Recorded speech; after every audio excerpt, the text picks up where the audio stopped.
Hello, everyone. Welcome to a very, very special episode of Scarif After Dark, and really a special episode for all of the Red 5 Network and Red 5 Tavern. Josh, how you doing today? I'm doing very well. How are you? Do you notice that we have somebody here with us? I did notice that. It It's a So, is. tripod today. We can make a Josh sandwich. Yeah. Ooh, I'm all so about being the meat in that sandwich. Ooh, tripod.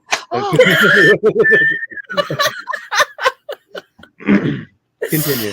I always have to have um, props. Of hey, course. well, listen, what our lovely lunar girl is about to say is actually something very serious. And if there's anything that our good friend Tom of the Red Five Tavern needs right now, it is a dose of laughter because it is truly the best medicine. So, our lovely lunar girl, take it away. Please tell us why you're beneath me and Josh right now. You got it. If you guys are checking around the Red Five, you've noticed a lot of hashtags Tavern for Tom. Our friend Tom over at the Red Five Tavern, he plays Dungeons and Dragons with us on Fridays. You might know him better as Eldrin. He's corrected me on this. Eldrin, the Wood Tisk, Elf tisk. sorcerer.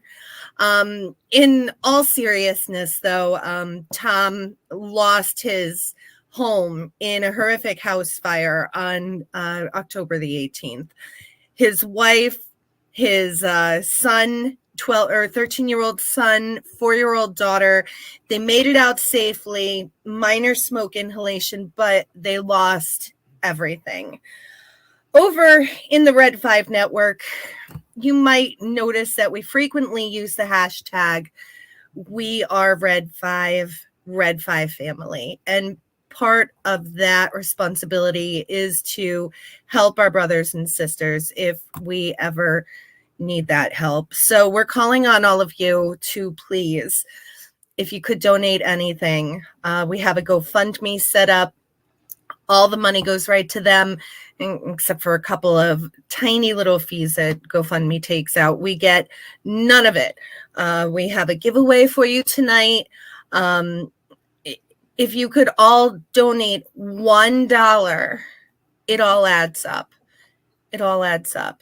Yes. So please, I'm sure Shanti is going to have the GoFundMe scrolling across the screen. We will be posting it in the chat. If you could just give $1, it means everything to us and help us help our brother and his family. They have absolutely nothing. They have maybe a couple changes of clothes that were donated to them. No home. They need to buy a gigantic dumpster to start cleaning up their property. They need to rent excavating equipment. The house, everything in it was a total loss. They're going to need rent money, because they're going to have to find a place to live. We live up here in the Poconos in Pennsylvania, which is the northeastern corner. So anybody who knows the Poconos knows that it's starting to get cold. And let's help him out every way possible that we can. Yes. $1. If 30 people donate $1, that's 30 more dollars than what they had. Exactly. Exactly. And of course, if you can see my background, that is Tom and his lovely wife, and of course, we're going to respect the fact that his kids are minors, so Mm-hmm. we won't be showing photos of them. And we don't really care about giving a little bit more background about tonight's episode. This is pre-recorded, so just to let you guys know, this was being done Wednesday night because Mm-hmm. unfortunately Josh is going to be out of town for personal reasons, and we wanted to make sure that both of us could definitely be a part of this. So, with that said, Kelly, you did mention a prize. Um, we at Red Five have branched into two other subsections. So we have Red Five Tavern and we also have Red Five Gaming, which I am a part of.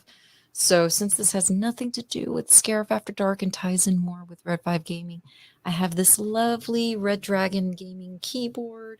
If you can tell, it is lit up and works. It's specifically a gaming keyboard. And since this is pre-recorded, we're gonna do, I guess we're gonna do our contest a little differently. So, we'll ask a question, and whatever, whoever has the correct answer in the chat room, we will go ahead and send it to you, and you do not have to worry about paying for any of the shipping or anything like that. We will completely cover that and mail it straight to you. So Absolutely. Yeah, we'll be Absolutely. monitoring the chat and everything, so you can just message us with your information and we'll take care of it. Mhm. Exactly. So, and then of course, I posted them really quickly, but once again, just again to give you guys an idea, this was the text message that our lovely Dragon Buddy received, because Tom works with Dragon Buddy. Mhm. And as you can tell, Tom was pretty cool as a cucumber. I don't know if I'll make it in It was today. the House most is on fire. chill message ever about your house being burned to the ground. It's like, yeah. And you could see the timestamp. It was at 2:30 in the morning. Yeah. I mean, it was a cold night that night. It was in the upper 30s, and just picture a family of 4 barefoot outside, waiting a half an hour in the rural country for the first fire truck to get there. And at that point, it was pretty much not savable. Tom was ready to get out the garden hose. Not like it would have helped, but the first fire truck, it took a half an hour after 911 was notified. Well, yeah, and time is so of the essence in those Yeah. situations. Exactly. Yeah. Gosh knows, Exactly. unfortunately. Yeah, I mean, my own house fire, if I were not fortunate enough to be literally 2 minutes away from the station, then I would have lost the whole thing. And Absolutely. thankfully, I just lost, about half of the upstairs. But even still, within those few minutes, that much went up. So, yeah, I mean, there was no chance at that point. So please help us out. Our goal has been to raise $2,500. Of course, obviously, it would be great if we exceed that. And since our pre-recording this, on Wednesday, as of 9:45 on Wednesday, we are currently at $550 of that goal. Nice. I will give an update in the chat room when we drop this live. So, but right now, that's already pretty damn good. And absolutely, that helps. There will be shenanigans tonight, but please click on that link in the chat, that GoFundMe that we're posting in the chat. Hashtag Tavern for Tom, hashtag We Are Red 5, hashtag Red 5 Family. Please help us help our friend. And we will continue, I'm sure, periodically to continue sending the link out, on Twitter and Instagram and TikTok and all of that. So I'm sure, Kelly, you will be helping us mod after you jump off of here, so we can post the link 1,000 times. It is pinned to the very top of the chat already. So, but we will continue to post the link on all of our personal social media accounts, so that way you guys can continue to donate even after this 24-hour stream wraps up. So, and even if you've already donated and you can't donate anymore, which is totally cool. Thank you for donating either way. If you do see any of those social media posts with the links, we do ask of you, please, that you retweet it. Yeah, if we can at least get the word out, that's all we can ask. So please, absolutely, every little bit helps. So every little bit. So now we are going to go ahead and get into our normal show. Kelly, thank you so much for coming on. Bye, friends. As always, there we go. Bye, Kelly. Bye, friends. All right, so it's time to get the show started. You ready? Sure. Here we go.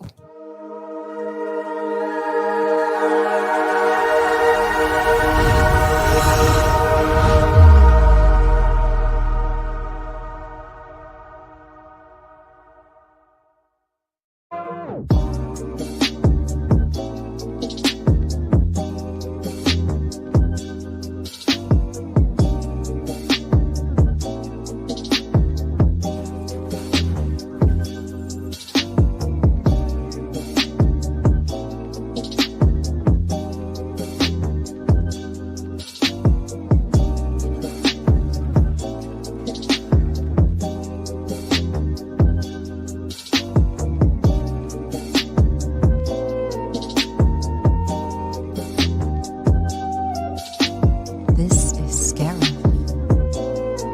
After Dark.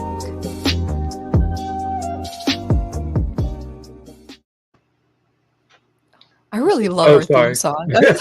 I do too. Thank you so It's much, Blake jamming. of Dork Wars. I really love it. Absolutely. It's like super sexy. Hey, Josh. Hey, Dude. Shanti. How you doing? I'm doing well. I'm Yeah. hoping that today's been a good day for the 24-hour stream. I hope that we've been getting a lot of donations and I hopefully love that we're taking up the rear. That's great. Yeah. Actually, speaking of which, we are technically, as of this recording, technically we are not taking it up the rear. That's true. That's Because we true. met that $500 goal earlier in the week, so now we added an extra hour to the That's stream. true. So Red 5 Tavern should be coming on right after us just for a hangout. So the there's been tavern's going to take it. Awesome. Yeah. So there should have been like a lot of activity going on today from beginning right at midnight. So we had D&D games. I played with John from Super Awesome Geek Show earlier. So thank you to John. It was a wonderful, I'm going to assume it was a wonderful game since we recorded this. Good deal. Awesome. I can't believe I won. Yeah. It was Right. Halloween themed. I don't think it works that way. I used the golden dildo. So check that out. But again, just to kind of reiterate what Kelly was saying, we are doing this because our good friend Tom of the Red 5 Tavern unfortunately lost everything to a horrific house fire. So we're raising funds and hoping that we can help him and his family get back on his feet. Oh yeah, and he's a super good guy. Like He's that's just really, really nice. Yeah. Really, really nice. So we're doing things a little differently today. There is no nerd of the week. As I said in the intro, though, towards the end, I'm going to be asking a trivia question, and whoever gets it right first will win the gaming keyboard. Hopefully you're a gamer and you actually want it. So obviously, if nothing else, it's a cool looking keyboard that lights up. It's really cool, and it makes that really neat clicking noise that everybody loves. But and it lights up really pretty and all that shit. So, or if you know somebody who might want it, maybe you got a niece or a nephew that loves to game. So either way, whatever you do with it, I don't care. You could throw it in the trash for all I care. But this is all for a good cause. So today, Josh and I had been talking last weekend, and we kind of decided that maybe we should do a stream for our lovely viewers to get to know us a little bit better. And we were going to ask our own questions to each other, but we really wanted to get the audience participation. So we asked our followers on Twitter and Instagram to send us some questions that, they would like to ask us, things that they would like to know. And we got questions from actually more than I anticipated, which is great. Thank you so much. One of them being my lovely mom. Mom, she Thanks, helped Mom. out. So we got some questions from my mom. My mom made the questions for me. Yeah. She did my homework. No, we got questions from my mom. We got questions from Melanie Marquita, who is like my movie spirit animal. Yeah, absolutely. We got questions from Charles of Conversations. We got one question from our buddy in the Monkey Lizard Army, Vagon. And we got a question from, of course, the Scuttle Daddy. You know him as Ro of the Scarif Scuttlebutt podcast. Scuttle Patriarch. I'm not calling the man daddy. Sorry. God, Love you, Ro. Just can't do it. Get over it, man. Yeah, he's the Scuttle Patriarch. And then we're going to end it. If any of you, well, this is perfect. This is actually part of the getting to know you thing. I'm a huge movie fan. I love my actors. I love my actresses. So something that I used to do a lot was I would watch Inside the Actor Studio with James Lipton. And at the end of every interview, he would always ask these 10 questions by the French TV personality Bernard Pivot.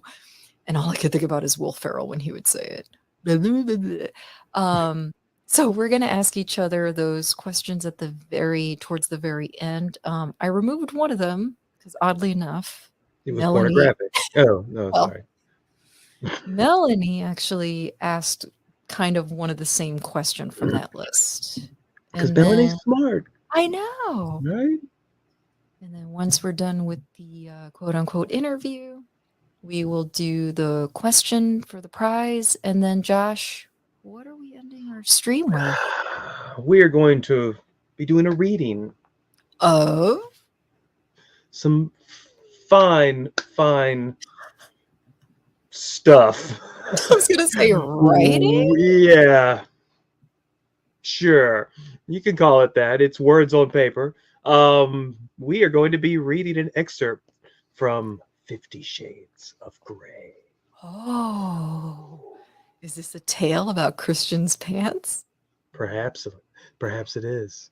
Yeah, for those of you who don't know, Christian is a member of MLA, Smuggler's Canyon, and apparently he owns a lot of gray pants. The extended title is 50 Shades of Grey Jeans. That's right. So, all right.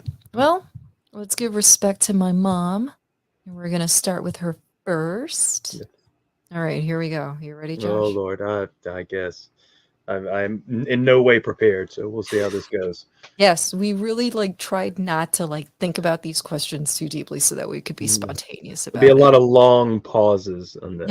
Yeah, a lot of thinking. Something we don't do very often. All right. Sorry, I get distracted. You're first up to bat. Which row? That's Okay. a sports ball reference. Sports ball. Wow. Yeah. Cool. Yay, So, sports ball. Of course, the first question, she immediately wanted to give it to you. So my mom would like to know. That's inappropriate. You tell your mother that's inappropriate. She wants to rob that cradle. My mom wants to know, how did your love for collecting start?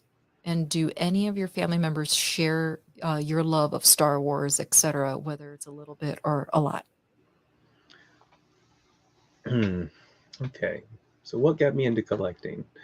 I mean, I guess it would start with Star Wars. When I was a kid, that was really the first toy line that I got into because I was just so blown away by the movies. So, as a child, I just always, I didn't have a whole lot of money growing up. So what little I had, I treasured it to the point where it might have been a little bit obsessive, but at the same time, that led to me appreciating these little knickknacks, these little pieces of nostalgia, these little things that connect me to what I love. And over the years, I kind of dabbled in it here and there. And during lockdown, everyone was sitting at home, bored out of their minds, and some people built toilet paper forts. I dove into YouTube. And when I got there, I found myself being very angry. I was watching a lot of videos about just society and the media and everything, and just getting myself all worked up. And I was like, this isn't productive. You worked up? No, never. Never. So I was like, okay, what makes me happy? What not only makes me happy, but what makes me happy when I'm alone? Because, well, I was getting to that, damn it, you stole the joke. Anyway, God. So after I got done filling the monkey sock, I realized that, as a child, I just loved playing with my toys, and I missed that connection that I had with them, and I'd still held on to so many of the things that I had then up to this point. So I figured, why not check that out and see what other people are doing. And so I started watching some of those videos and got involved in the community. And then the next thing you know, I'm spending entirely too much on entirely too little plastic. And here's my wall of, That's what you got to show for it. yes, this is my prison that I rest myself in. Just stacks of boxes everywhere, and it just keeps going all the way to the ceiling and wraps around the corner. And yeah, it's my prison, but I love it. And it connects me to the things that I love. One of them, a very big one, being Star Wars. And as far as other people sharing my love for Star Wars, no, not a damn one. There is not one person in my family that has any real interest in it other than, yeah, it's cool. But yeah, so it's all me. So I just get to sit there by myself and play with my toys. Aw. Oh, I know, it's sad, but I still love it. And that's their loss. What are you doing? I'm typing. I just realized I didn't create a banner. Look at this. Wow. Wow. Wow. This is substandard. Spontaneity. Yeah, this is what we get for not planning ahead. Sorry, guys. This is what happens. Blame it on the tech girl over here or there or wherever. Whatever. Hey, you know what? I'm getting the word out there. And in any case, like we've said already, it's pinned to the chat. But still, You I'm weren't- going to have it scrolling. You weren't typing so many tweets. You could have made a banner. I'm just Shut up, saying. man. Anyway. Well, I think the next question is for me, so I don't know if you have it Nobody in front cares. of you. Nobody wants to hear your What? question. Why Gonna make not? me. You gonna ask me it? I wanna guess. ask I myself. guess I can ask the question. All Dick. right. We get along so well. I know. Feel the love. Okay. Ashanti. There's 2 questions here. Why do you get 2 questions? I'm done. Yours was 2? Your mom doesn't like me. Well, Anyway, who does? I know. I don't blame her. She Um, asked you 2 questions. Yours was twofold. It was a 2-parter. Yours are actually 1-2, or maybe that's just the way you typed it because you're terrible. Can't even type a banner. Anyway, all right. Dick. So- Here's your question. Okay. Question number 1. If you could act in any movie, Mm-hmm. which would it be?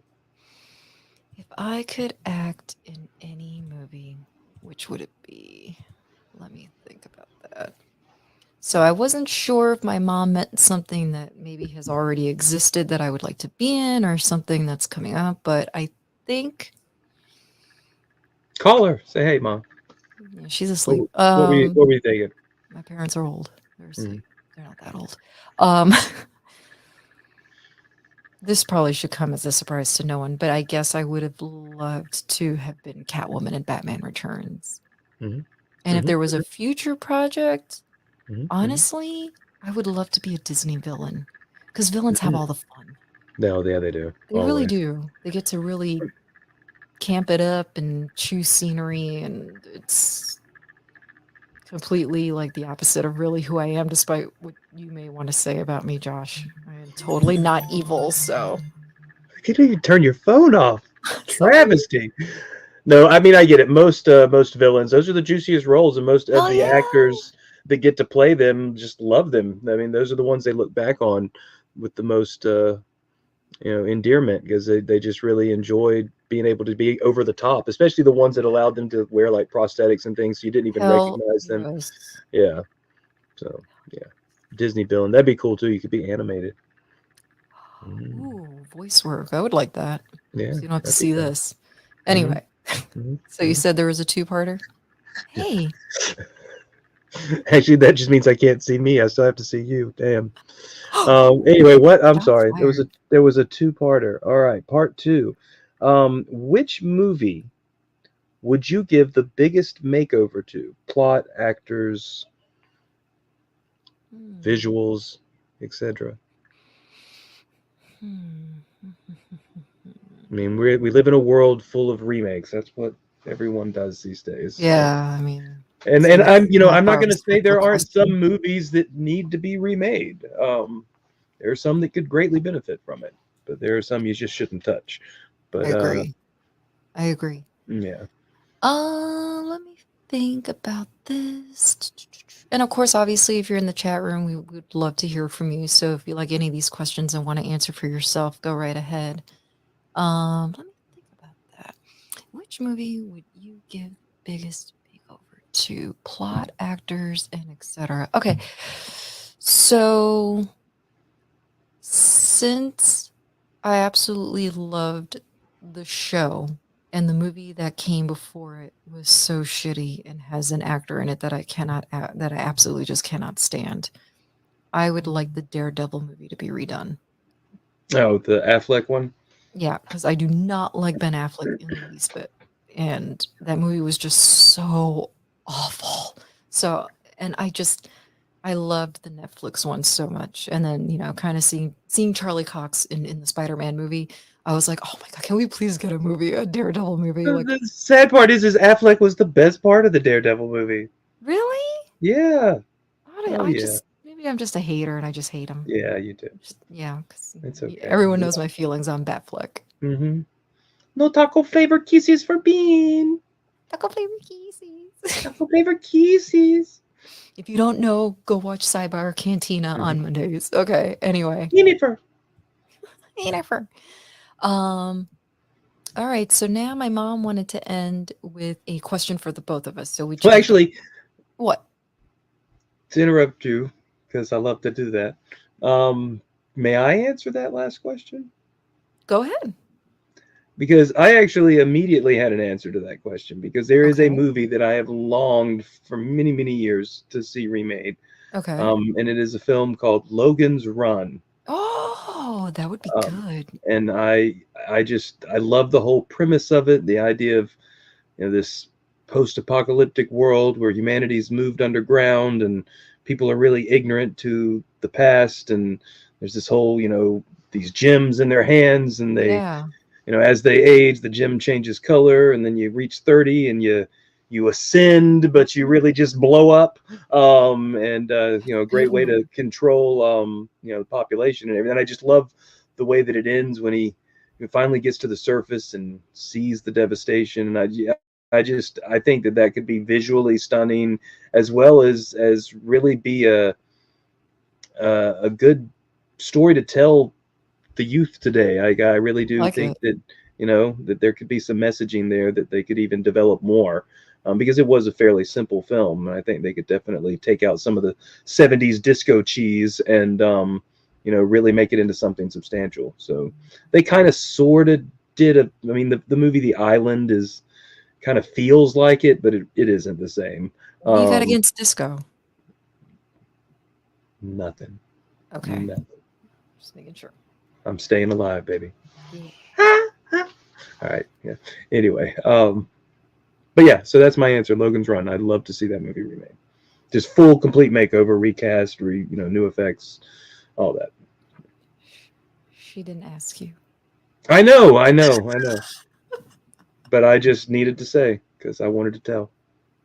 That's how I roll. Cinnamon roll. Cinnamon roll. Mm-hmm. So now this question is for the both of us. Okay. We didn't practice that though, and we did it in perfect unison. Beautiful. She wants to know if my sign, Aries, Leo, if either one of us could get married in character, which one would they be? Is this just any character from anything? Anything you want. I'm gonna have you go first while I think as well.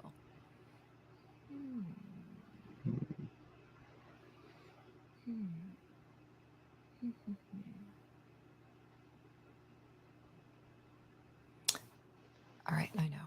Okay. Go first. All right.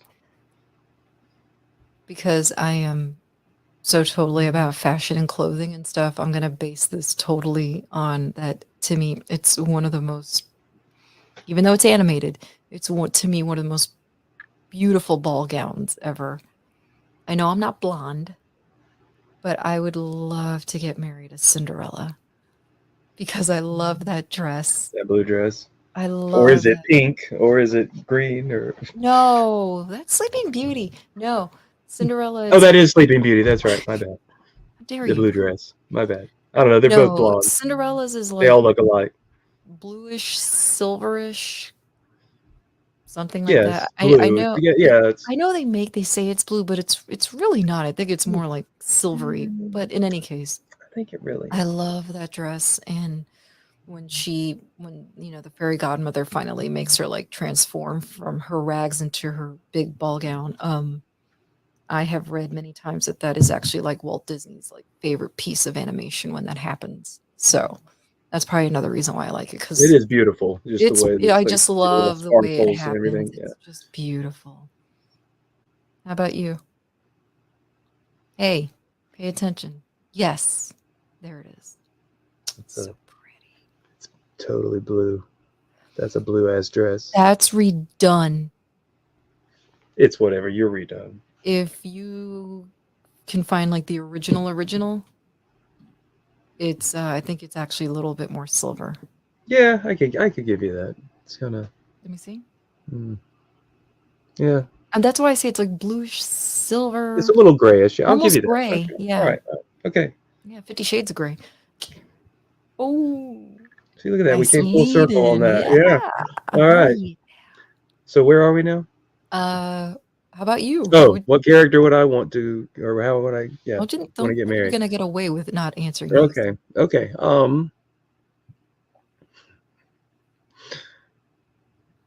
I would love to get married full on Darth Vader. Hell yeah. Helmet, lightsaber, light bright on the chest, cape, Hell yeah. everything. Yeah. Problem is I'm afraid that I would probably pass out before the end of the ceremony. So to pass that one up so I don't, die, I would say, yeah, either that or just Obi-Wan Kenobi's like Jedi robes. Hot. Old Obi-Wan though. Oh, not so hot anymore. No. Whatever. Psh. All He was right. a pimp, man. It's more like a Thanks, kimono Mom. sort of thing.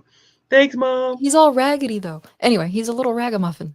He's old. That's it. But I'd be in the outfit, so I'd make it look better. You're a ragamuffin. Yes, I am. Thanks, Mom. Thanks, Mom. She's the best mom. Best ever. questions ever.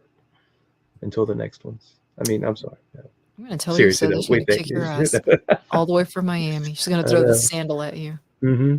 Chancleta right to your face.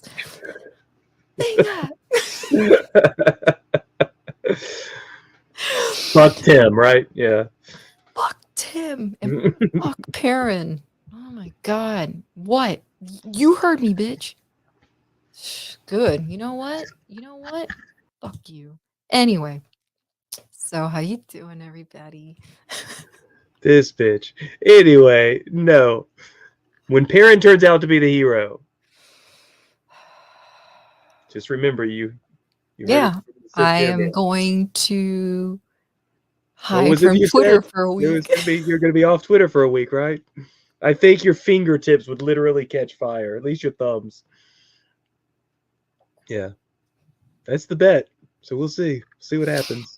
So I'm going to jump around a little, and I'm going to go to the question that our buddy Vagon submitted. Thank you, Vagon. He's part of the Monkey Lizard Army. He said, what is your fondest nerd or geek moment? Meeting a star or that time you saw a movie or whatever. I love the way he worded that, or whatever. I can't tell if this is like two different questions but we can answer it as two different questions if you want. So we'll start with, what is your fondest nerd or geek moment? Nerd or geek moment. As far as like meeting a big star or something like that. That's my thing. I can't tell by how he asked it. Like it says ... meeting a star or that time you saw a movie or whatever. So I guess, yeah, he was giving examples. The most amazing experience. Okay. got two. The experience I bring up the most You just love to is talk, don't you? is when I do love to talk. That's okay. Deal with it. The experience that I remember and bring up the most often is when I met Jason Momoa. Um, You deserved it. he's a nice guy. It's cool, but perhaps I may or may not have been a bit trolly that evening, and may or may not have been saying things about his nips, and because they were kind of poking through the shirt, and he was getting there was a band there, and he was getting the leader of the band's autograph on his shirt, and he was writing over his nipple, and I told him that he just liked it because it was tickling his nips, and he gave me the finger. So I have a photo of that. So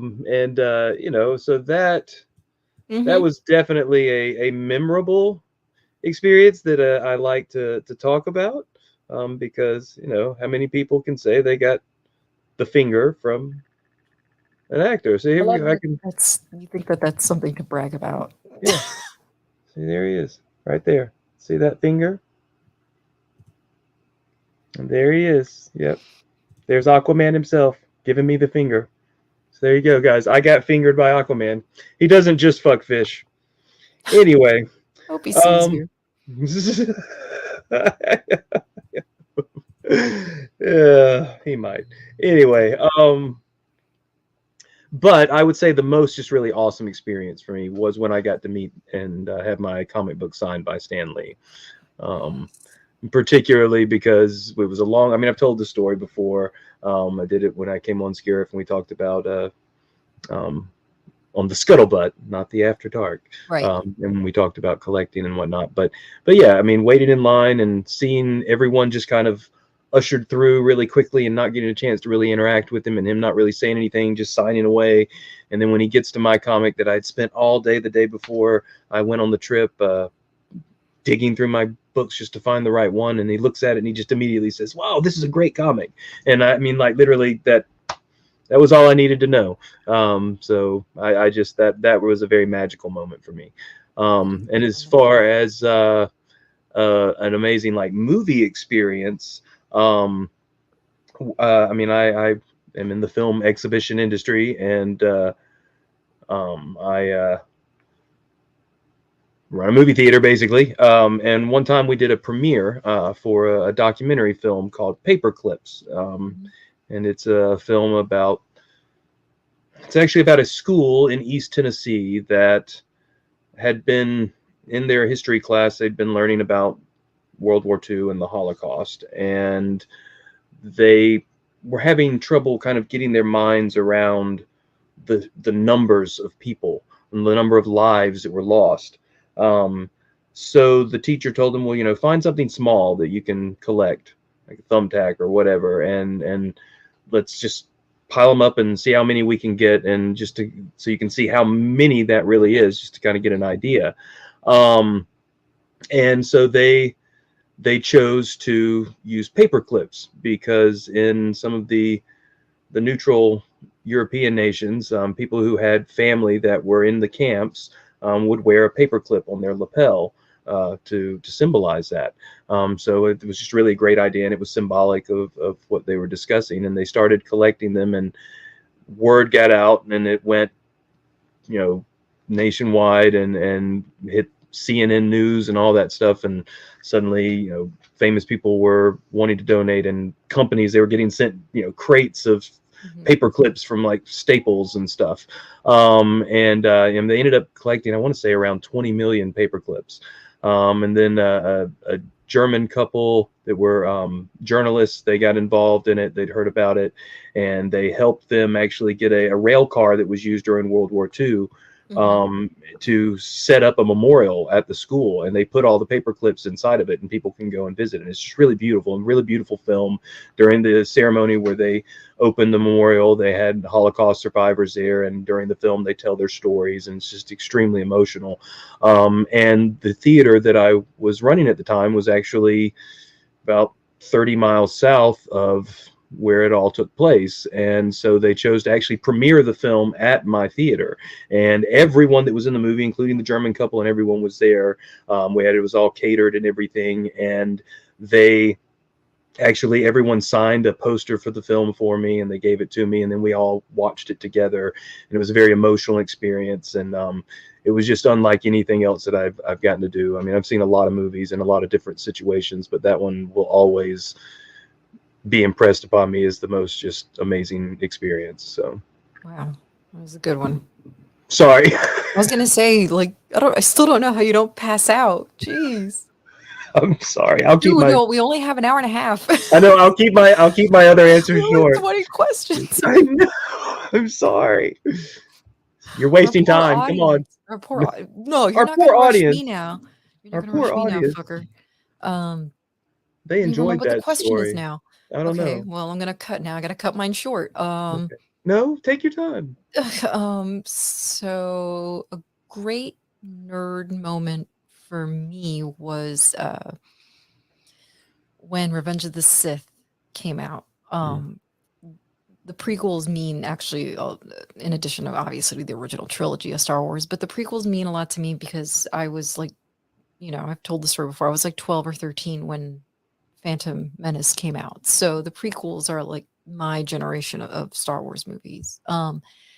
And Fetus. yeah, so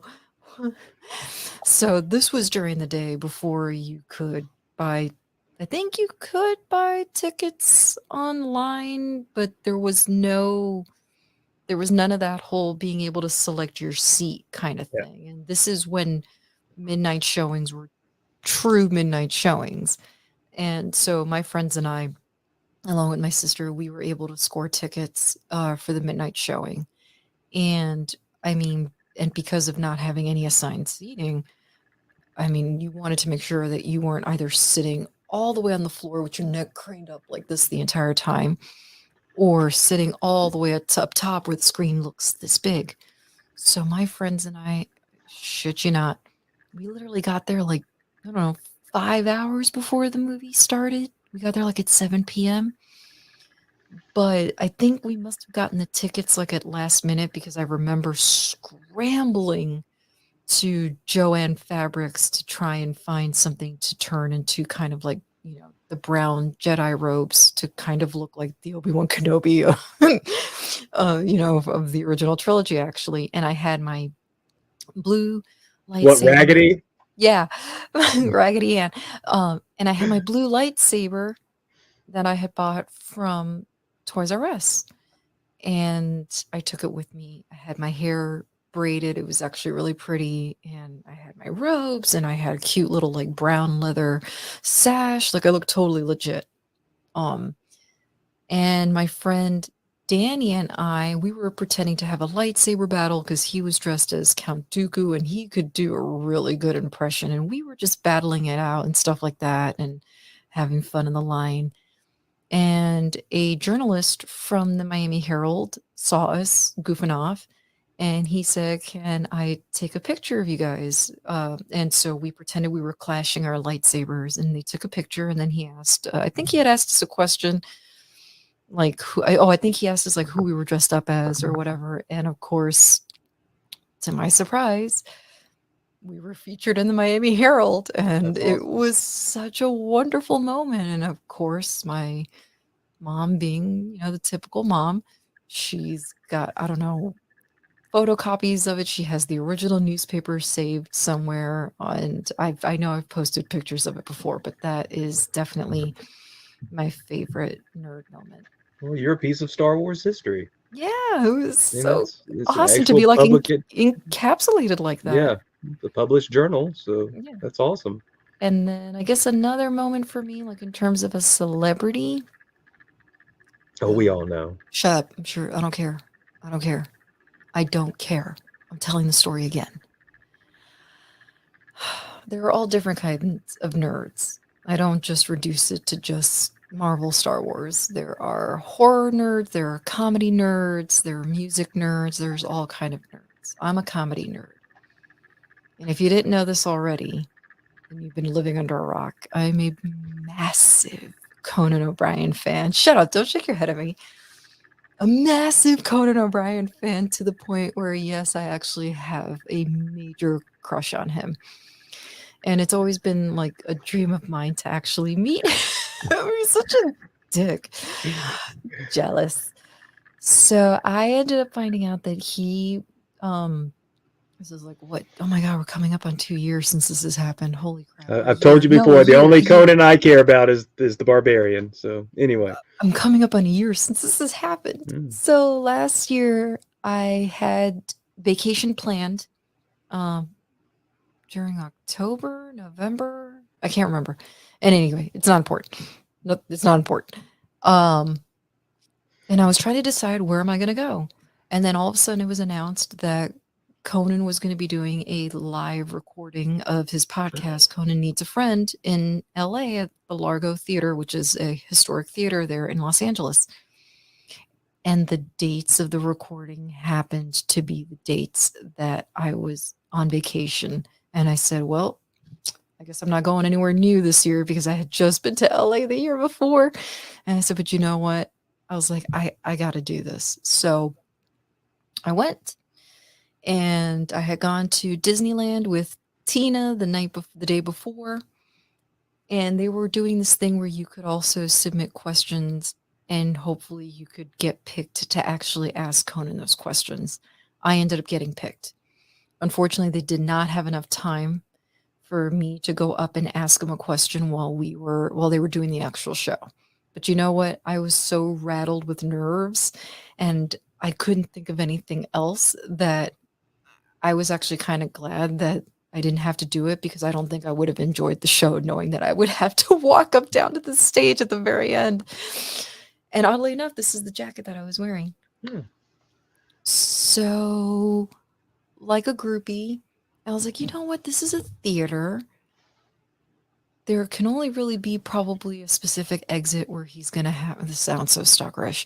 Oh, like there's got to be like a specific exit that he's got to come out of.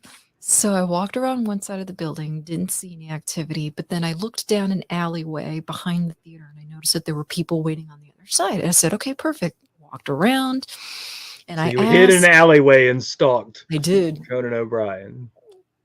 They don't call me Catwoman for nothing. You followed him to his house. Anyway.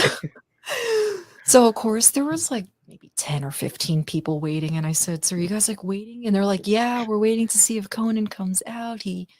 I guess these people must have seen shows before, and he's like, typically he'll come out or whatever. And I said, okay.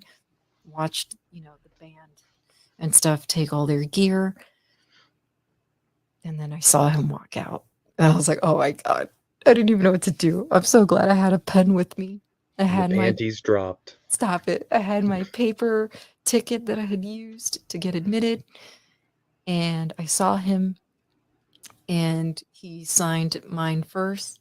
And he said, he asked, well, first he tried to like, I think he tried to like give me a hug first. And I was so freaked out that he even wanted to like touch me in any capacity that I was like, no. And he tried to give me an elbow instead, because this was like still at the height of COVID. And I was like, no, it's not because of that. I knew I was going to have an anxiety attack if he actually like hugged me. And I asked, can I take a picture? And he said, of course. One of his, hands, one of his personal assistants that he has, not Sona, she said, yeah, sure, give me your phone. And she took a picture of us, but what I'll never forget is I told him, I'm from Miami. I flew all the way out here just for this. And he's like, are you serious? And I was crying, and they were all like, oh, and he literally, as he was hugging me and whatever, and we were taking the picture, he literally said to me, he's like, it's fans like you that make this worth it. And I'll never forget that.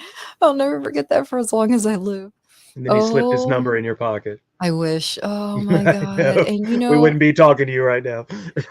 He was so nice. He signed everybody's, stuff that they had brought. I mean, literally, 10, That's 15 awesome. people may not sound like a lot, but that to me, that is a lot. And he just signed everything. And he was just as nice could be. And if you've ever heard his podcast, he used to promote for this thing called Fracture, where they can print pictures on glass. And as a joke, I totally took that picture that we took and printed it on glass. So thanks, Fracture. So yeah, so that's my story. Shameless plug. Shameless plug for Fracture. We're who not sponsored actually yet. dropped him, I think, because he doesn't Yeah. do ads for them anymore. Well, because all of his ads are so snarky. It was the hair. Because he hates doing them, I think. And I think they were probably like, okay, we can't take his ad reads anymore. Good question, Nagon. Thank you so much. Very good question. Yes. Very good question. I got a lot out of it. Yeah. So we got to kind of rip through these. Yeah, let's do it. But you know what? We got the extra hour and stuff. And hopefully we've, hit another 500 where we can continue the stream. Yeah, so, screw sorry, that. We Red can Five run into Tavern. it. We Yeah, might go exactly. over That'd be the fine. hour and a half. Drink another ale. You're good, guys. Yeah. All right. So this is gonna have to be more rapid fire because Melanie gave Yeah. us 10 questions, and Roll for perception. Yes, and I love Melanie, whatever that means. I know. I love Melanie so much that we're gonna do all 10. All right, but we got to do this like Okay. quick. Okay. Yeah. Okay. Okay. Favorite band Pink What do you- Floyd. or bands? Pink Floyd. Pink Floyd. Pink All right. Floyd. Okay. I absolutely love Pink Floyd. I mean, there are other bands I like, but I love Pink Floyd.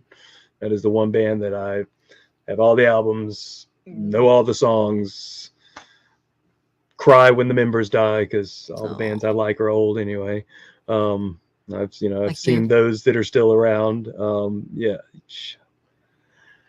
Anyway, rapid fire. Okay. Continue. So Your me- favorite band.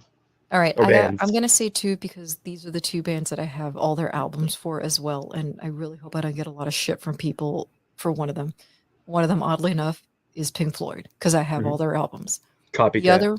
The other one, I'm gonna get shit for this, but I'm sorry. I love them. I don't care. Coldplay. I love Coldplay.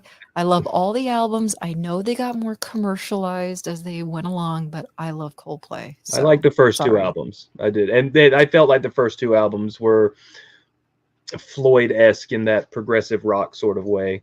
Yeah. I mean, it wasn't all the guitar solos and weird noises and stuff, but yeah, they kind of reminded me of some early Floyd. So yeah, no, I can appreciate that.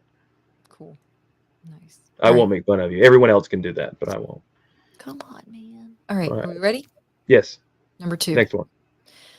Have we considered a Scarif After Dark playlist with some favorite songs? No, Melanie, we have not. But we currently are. Yeah, and we're giving you all the credit in Absolutely. the world for that. Great So idea. Thank you so much. Yeah. Oddly enough, I literally have a playlist on my phone titled Sexy Time. So great idea. That is definitely something that we can post. And mine's going to be nothing but songs that Shanti hates. Yes, Lady in Yeah. Red. Lady in Red Anyway, enough of that noise. is dancing cheek to cheek. There's nobody here. It's just you and me. The way I want to be. All right. Sorry. Continue. Next. I broke her finally. Yes.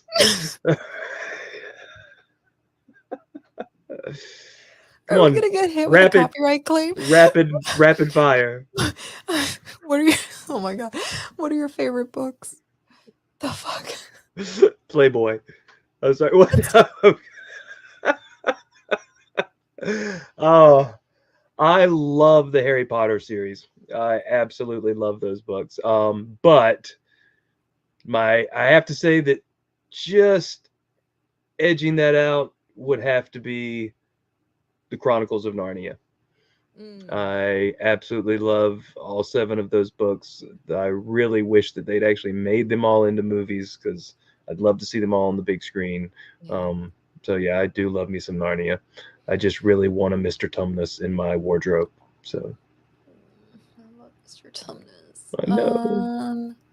For me, if you see me looking, it's because my books are literally right here. So it's because she can't read, so she's making up stuff. She's looking at her parents' I never bookshelf. learned to read. Same, I have to say, I love the Harry Potter books. I wasn't a huge reader as a kid. It was kind of difficult for me, especially because so much of it was forced upon me, like in school, and me being me and being stubborn, I hate being forced to do anything. So I was never really big on like the school, the books that were signed to you to read. But then I discovered Harry Potter, and unfortunately, I went through something.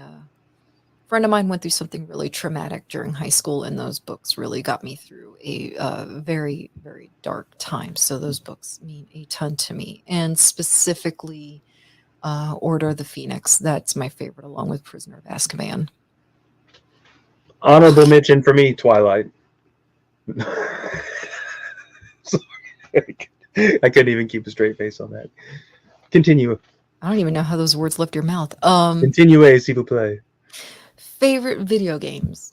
The Arkham series. I love all of the Arkham Asylum, Arkham Knight, Arkham City, or even Arkham Origins. Yeah, I love the Arkham games. It's Batman. What the hell? I'm gonna go old school, Mhm. and that's only because I just obtained a newer system. So everything that I play is pretty much a lot older. So it's either gonna be the original Super Mario Brothers or Sonic the Hedgehog, because I love Sonic the Hedgehog. I do love some OG Mario Brothers. I can Or still Sonic beat and the, Knuckles. Sonic and Knuckles. I can still beat the original Super Mario Brothers in 10 minutes or less. Oh, look Booyah. at you. Now So- I love this next question, because you and I are both huge Lego fans. So Melanie wants to know what's your favorite build and what's your dream build? My favorite build was the Death Star. Because it took me 3 days. And that was just nonstop. And by the end of it, all I saw were gray bricks everywhere. But it was an epic build, and it was just fun kind of watching the layers come together as I built it up. But my Grail set would be, there have been some recent ones that have come out that are really nice, and I would really love to get that new AT-AT that they made. But I would like to actually have the UCS Millennium Falcon, the one that's like as big as like a dining table, because it's just gorgeous. And I just really love. I'm all about the Star Wars sets. I can't allow myself to branch out any further than that, because then I would Drown be in Lego? living outside on the streets in a big Lego castle. So I've only done 3 major builds. And as much as people would probably think it's one of the 2 Batman ones that I've done, which is the 89 Batmobile and the Batwing. Mhm. I'm gonna go with my first one because it was my first one, and it's the Millennium Falcon from The Force Awakens. And that one just means a lot to me because it was my very first one. I love the Millennium Falcon. Again, one of those things where I was just going through a really tough time, and Lego to me is very therapeutic, and it kind of just it just kind of takes me out of whatever is like going on around me or going on in my head. It's very calming. That's why I love the Salacious Rum Lego streams, because we literally just hang out and just talk about random whatever. We sing, we do, well, I do crude things, and then we just hang out and build. And yeah, I do. Yeah. It's somewhere around. No, okay, I won't. I'm not allowed. Okay, all right, sorry. It's right there. I could just anyway. My dream build kind of copied me. What? I do, because I love that AT-AT. Oh, that AT-AT is beautiful. That AT-AT is bad. It's like a small dog, but it's I don't have $800 to blow. I know. I would like the Titanic too. Yeah, that one's Titanic's awesome. beautiful Too. Or the Colosseum. Mm-hmm. There's too many. It's really hard to nail that one down, to be honest with you. I'm gonna answer first on the last 5, and then you can go. All right. Okay. Here we go. Number 6. What was your favorite childhood toy? This actually almost took me like no time to think about. It was one of the first things that popped into my head, and that is my Light Bright when I was a kid. I loved my Light Bright. I used to love the song. And I think about a year or two ago, Ro actually ended up finding like a little mini one, like at Walgreens or something, because I had mentioned it, I think, on when we were recording during one of our podcasts. And he actually mailed it to me, and I actually I had it like on my desk, and unfortunately Nice. I moved, so it's like packed away. But oh my god, I miss my big light bright, and because I had already done it so many times, all the color pegs were in like this empty white diaper wipey box, Hmm. and they were just all in there. And oh my god, I could just play with that thing for hours. That's what she said. Yeah, honorable mention, my easy bake oven. Nice. For me, I mean, I'm a collector. I've got You probably toys still have everywhere, it. and I do still have many childhood toys that were my favorite, you know, action figure or whatever. But if we really want to talk about the toy that I played with the most, was my penis. I knew you were gonna say that. I can't help it. No, but it's close. I used to love to run around And then you're doing this. with my Penis cowboy out. belt on and my 6 guns. I'd have little dual holsters with my little 6 shooters on the sides and a cowboy hat and nothing else. Yes. And that is what I wore probably the first 3 years of my life. So maybe a diaper. It was about as good as it got. And that was back in the day when we had like cloth diapers. So yes, What's wrong with you? I wore cloth diapers as a child. Say Well, something. That's what happens when you're born in biblical times. Yeah, that's what happens. Yeah. Older than My Methuselah. loincloth. Yeah. But no, I used to love to just wear that. There is photographic evidence somewhere. I won't share. Oh, But please. We'll get kicked off of YouTube. one day you'll see. For But yeah, sure. I'm surprised they definitely don't still need to haven't see kicked us off for the last episode. yeah, we'll get there. Not enough views yet. That's the goal. To say They've just cut us out of the algorithm. That's the problem. Mm-hmm. All All right. right, here we go. Next. Who is your favorite actor and actress, and which roles are their best? So, my favorite actor, and Melanie will like this response because it's of the classic era. I am absolutely in love and will always be in love with Jimmy Stewart. And really, James Stewart, because I've read that he actually hated being Yeah. called Jimmy.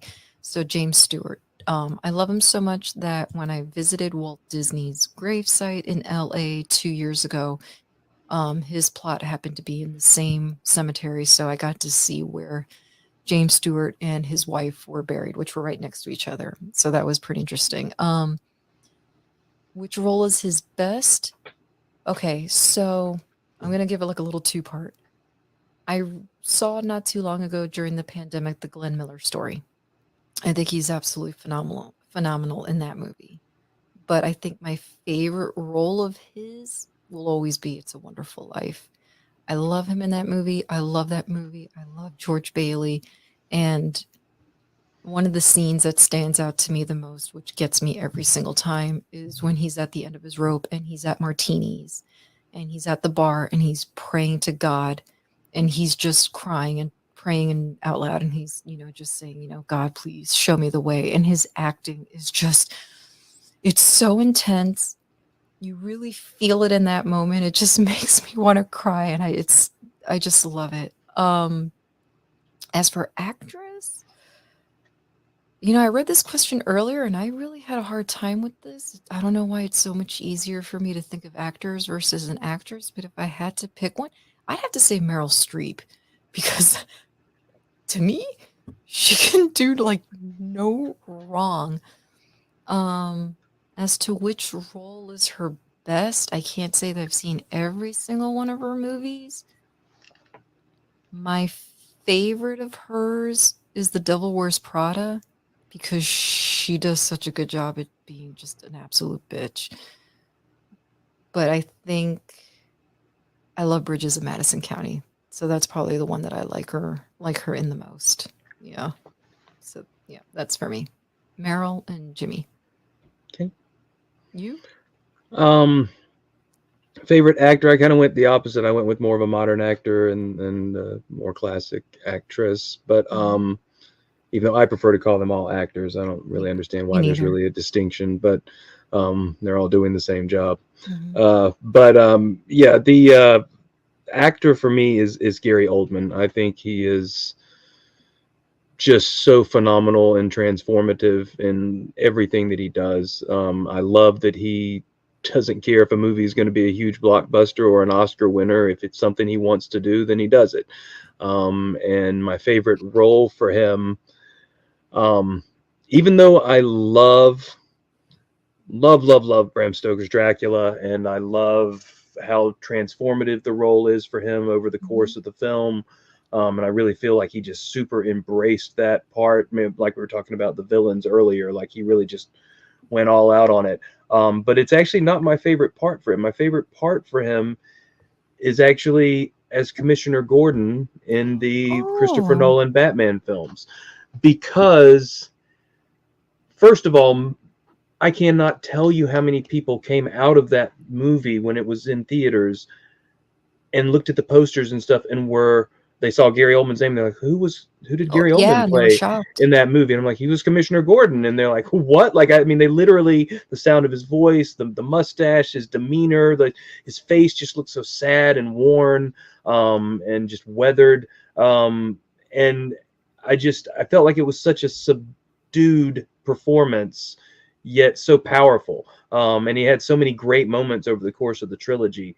I really love, I mean, I know a lot of people don't like the third film, but I really love when he's talking to Joseph Gordon-Levitt in The Dark Knight Rises about, the institutions that they defend becoming shackles that keep them from being able to actually accomplish the good that they want to do, and why he, he was trying to justify why he covered things up and let Batman take the fall for what Harvey Dent did. And yeah, I just felt like it was just a very powerfully subtle performance, and again, extremely transformative to the point where he was unrecognizable. As far as actress, I love Julie Andrews.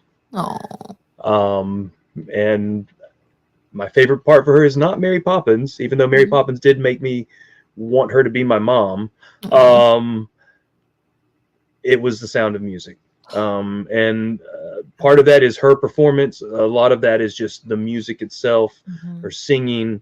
I mean, there are just so many moments that just kill me when they all come out on stage and sing Edelweiss at the end. Like it's just such a powerful moment. And so many people just write that movie off as a silly musical, and they don't realize there's actually a lot of very genuine, serious history that's going on and unfolding over the course of the story. And it's and I think just they forget, like, it's based on a real family. I mean, yeah, it's real. Von They were real family people. Yeah, exactly. existed. And they did have to escape Yeah. because of the German takeover. And yeah, I mean, it was just it's a great film, and her performance in it is magnificent. As well as Christopher Plummer. Rest in peace. I was very sad when he passed away. I know he was Absolutely. already old and he lived a long life, but the moment I heard he had passed away, I threw The Sound of Music on. Another phenomenal actor for sure. You know what? I'm actually going to change one of my answers really quick. I don't know why I didn't think of her before. Winona Ryder. Because I've seen so many of her movies and I love her in pretty much everything that she's ever done. And my favorite role of hers I just loved her in was oh my god, the one with her and Angelina Jolie, Girl Interrupted. I just Yes, think that she's was a really good. good I think movie. it's a good movie. I think she's great. I think that's one of Angelina's best performances as well. Yeah, that's a fantastic movie. So I'm sorry, what else were you going to say about Julie Andrews? No, that was it. I mean, I just think she's fantastic. I really do. Yeah, I love that woman. And like I said, I want her to be my mom after Mary Poppins, genuinely. Mary Poppins. Okay, here we go. If you could travel anywhere in the world, where would you go and why? So, fortunately for me, I have already traveled to the one place that I've actually always wanted to go to, which is Paris. Lucky. I know. Oh my God. All right, look.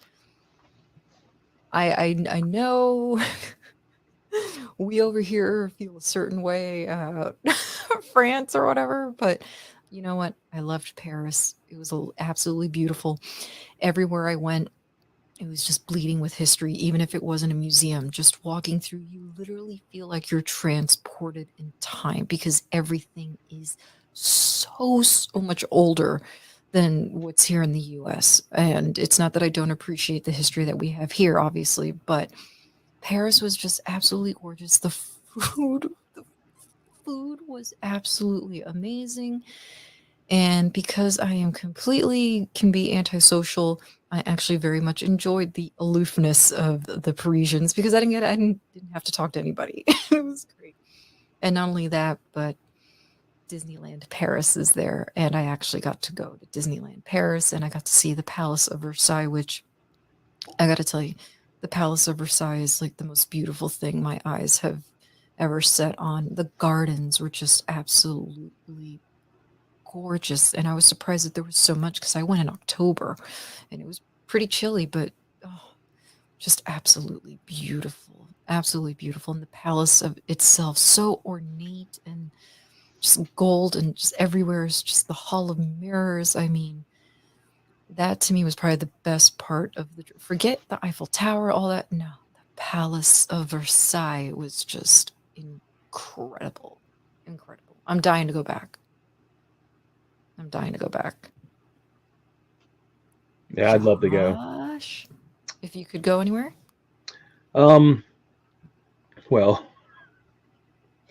I'd like to go to a place with history, but a lot more ancient. I would love to go to Egypt and visit the pyramids and the Sphinx. However, due to more recent archaeological discovery, I would very much like to go to Turkey, to Mount Ararat, which is, those that know their Bible know that that's where Noah's Ark landed, and visit Göbekli Tepe, which is a very large area filled with multiple structures, sort of a compound of sorts that are round columns that they believe once supported roofs and whatnot, that have carvings of animals from around the world. And this place is dated to be at least 10 to 12,000 years old. Wow. If not possibly as much as 100,000 years old. And the weirdest part is that the archaeological evidence indicates that it was actually intentionally buried.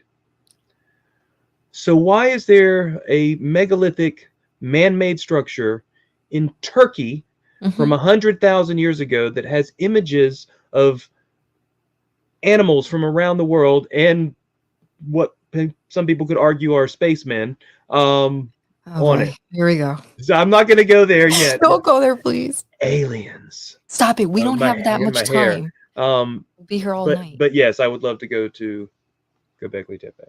Nice.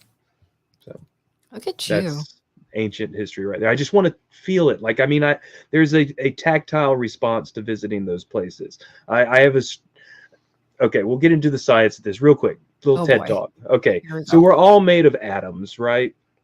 We're made of molecules and blah, blah, blah, that make the tissue and yada, yada. But at the base of that are atoms. And those atoms aren't solid like a hard line you draw on a piece of paper. They're just sort of floating around, just sort of together, right? But there are enough of them condensed to make it seem solid. So if that's the case, then there isn't really a hard edge between your fingertips and the things that you touch, right? So if I touch these things, couldn't one argue that perhaps some of on an atomic level, some of that might rub off on me, some of that object might rub off on me, and some of me might rub off on that object? And if you visit an object that's potentially 100,000 years old, how many hands have touched that? And how many of their atoms are you potentially intermixing with? And then we can get all into the Akashic record and the whole idea that there's the knowledge of everything exists within the atoms of the universe, and you could potentially be actually touching and connecting to the history of that item. But anyway, You I just think that put there's something. everybody to sleep in the chat. I'm room. sorry. I think that there's something very important We about the may have just tactile. lost viewers. That's why I hate going to museums and not being able to touch things. So continue. They frown on that. I'm sorry. I frown on them. We're losing donations because of you. I know. Anyway. They're literally, we're having to give money back because of me running my mouth off. Refunds being sorry. issued now. Anyway, done with my TED Anyway. talk. Aliens. Okay, so we're never having another Q&A. All right, continue. don't know if she meant the movie theater, if she meant at home, or both, but I'm gonna go with movie theater for me because I don't always eat something when I'm watching a movie at home. Melanie wants to know, what are your must-have movie snacks? So I'm a little weird. As much as I love popcorn, I like microwavable popcorn, like Orville Redenbacher, stick it in the microwave. So I actually do not like movie theater popcorn. So typically what I like to get, if I'm not actually eating like a meal, I love getting my Bunch of Crunch, which are like little pieces of crunch. And I like to get a cherry Slurpee or the biggest fucking Coke that I can get. And if I'm really feeling hungry, I will get that hot dog. She likes that weenie. I like that weenie. In the buns. Well, I gotta go with you. I like the weenie too. I do love a hot dog. I love a hot dog. Every time I go to the theater, I get a hot dog. After 25 years of sweeping it up and smelling it, I despise popcorn in every possible fashion. Period. End of statement. There are some rare occasions when it may be near me and I'm really invested in a movie and it's very buttery and it smells good, and I might grab a kernel or two, and after 2 or 3 bites I realize why I hate popcorn. So yeah, gonna have to go with the hot dog. Definitely got to agree with you on the Slurpee. I love an icy for some reason, just like icy Slurpee. I like both. Yeah, whatever, same. Like, it's I just like I like the frozen carbonated beverage. There you go. Candy? And candy, I'm a Milk Dud guy. I don't really. Yeah, I am. Yeah, and milky. but no, I like them because I can put them in my mouth and suck on them, and they last through the movie, and I usually still have some left at the end, because it takes a while for them to shrink in my mouth, and that's also what she said. What happened to this quick fire? Stop laughing at my jokes. How did this end up being like the perfect episode for Scare After Dark? Exactly. Because you're asking me questions. Come on. I don't have any question that doesn't exist or answer that doesn't exist in the gutter. So this is the last question from Melanie, and this is the one that it would have been part of the James Lipton questionnaire. But she said, if you could have any career, what would it be? I think at this point, for those who have really gotten to know me well enough, it's no secret that I would love to be an actress. It's the one thing that I've always wanted to do. Unfortunately, I have crippling stage fright, so I don't know if I could actually ever do it, but it's always been a dream of mine, and not to sound, I know it shouldn't be important, but it's definitely been a dream of mine to get up there and get that Oscar, to the point where I used to literally think about what my speech would be if I got an Oscar for. And I want to thank my mom for the best questions on Q&A night.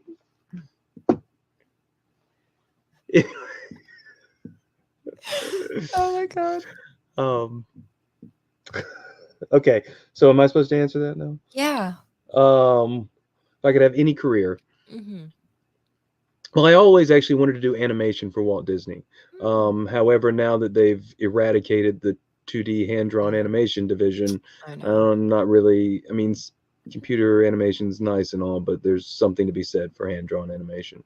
Mm. So that dream job doesn't really exist anymore. So my next dream job would to be a consultant.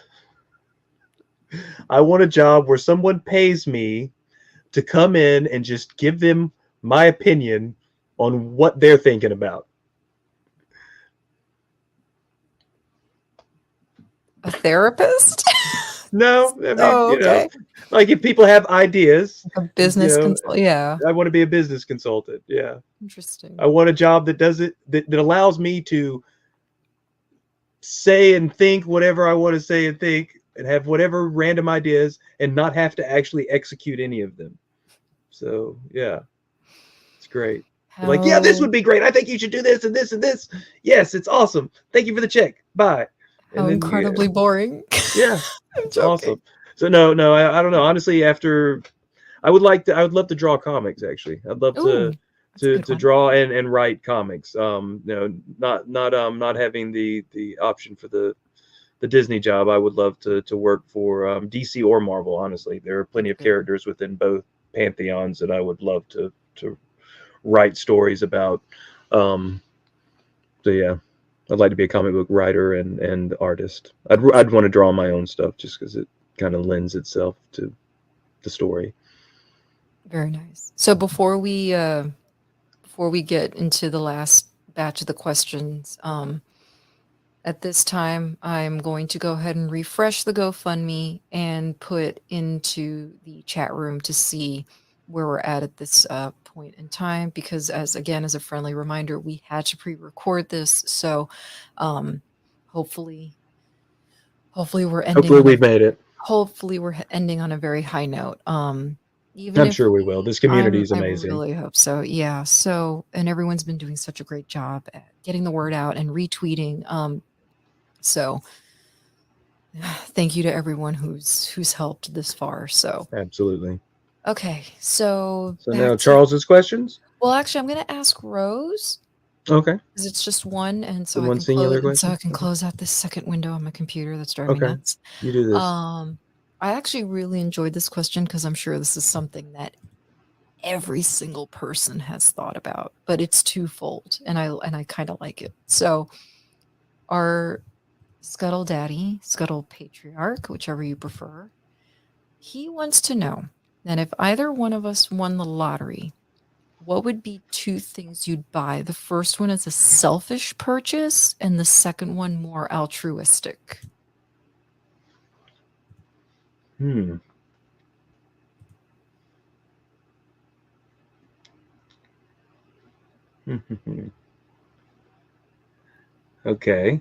Mm-hmm. Well, you go first. Okay. Let me stew on this one. So for the altruistic part of it, because it's the lottery and I would be able to donate to several things.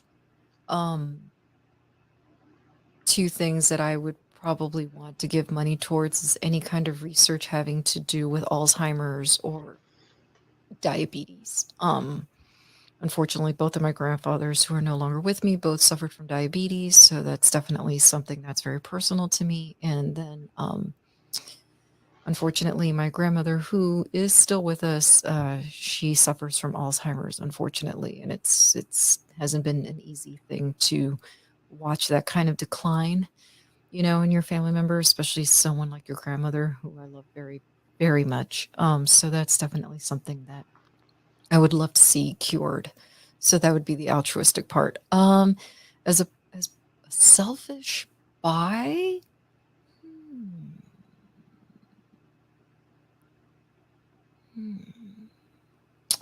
Oh man, that's a good one. I want the Batmobile, but like the Adam West. I would want that. I would definitely want that for sure. I want that. I want because I love cars. I really love cars. Or some sort of like Aston Martin or McLaren, something crazy like that. Yeah.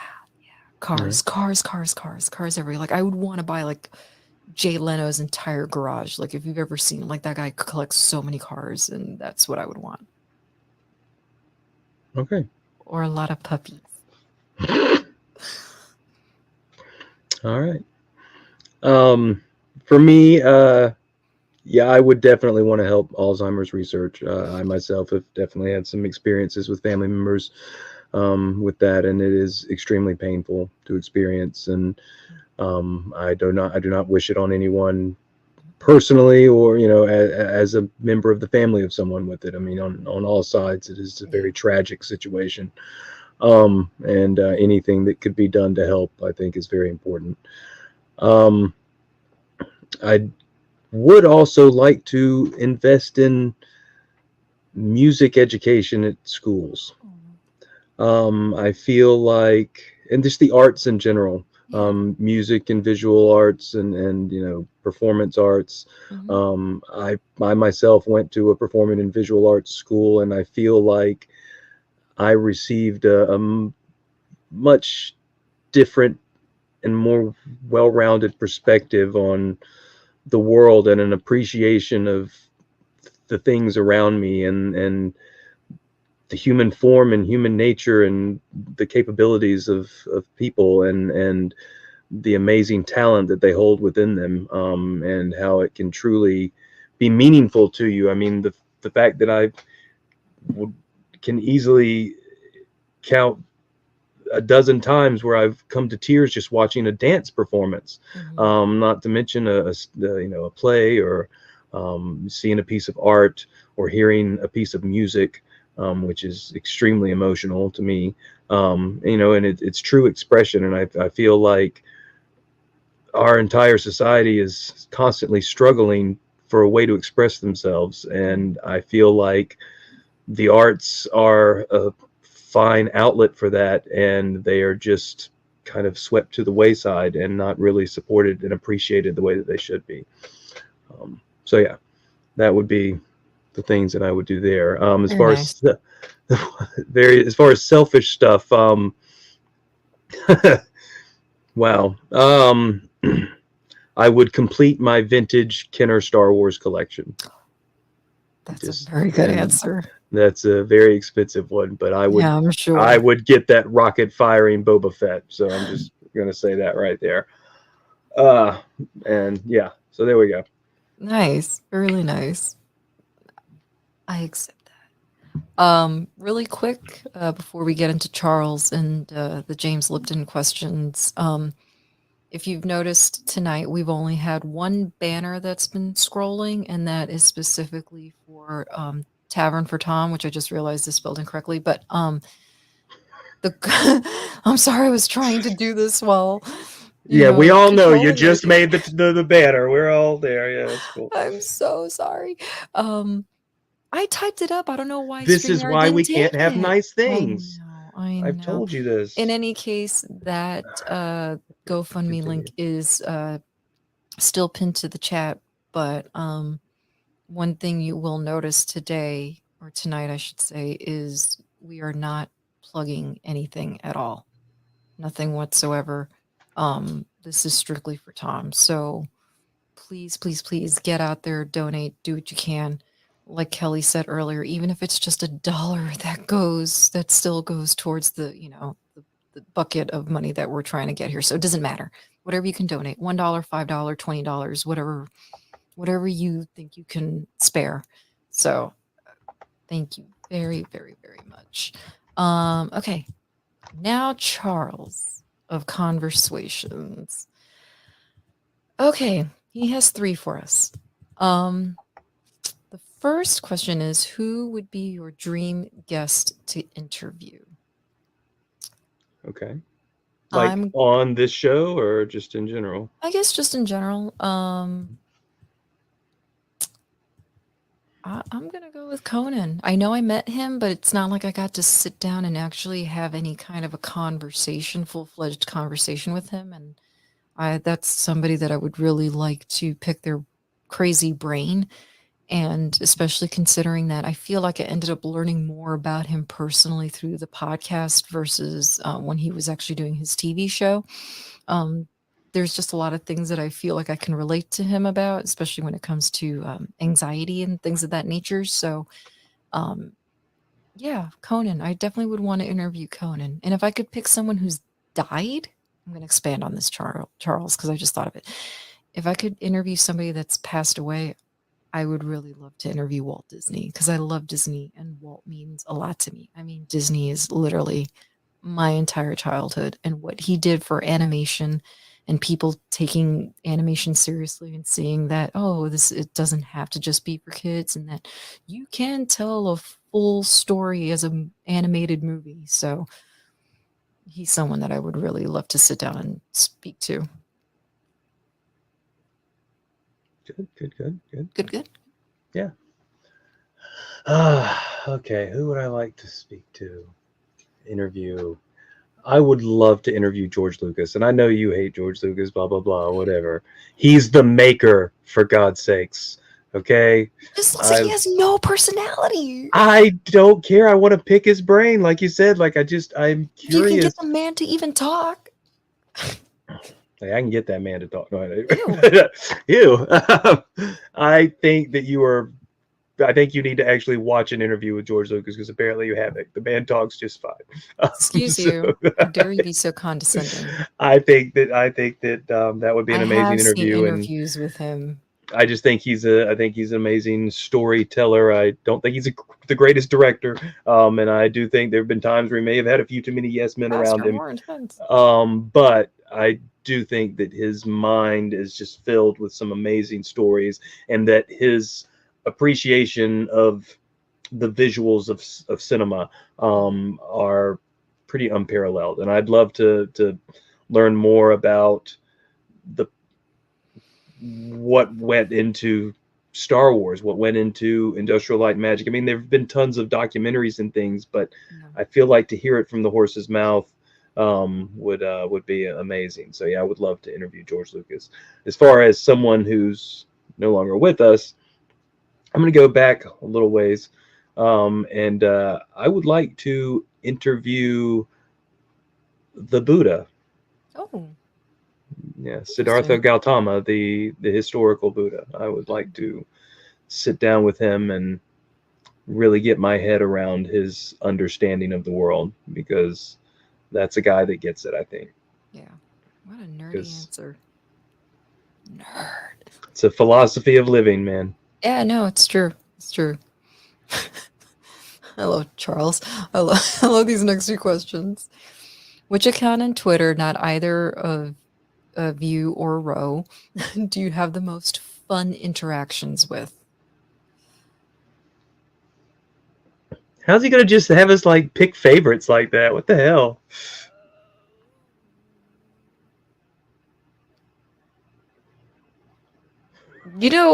Okay.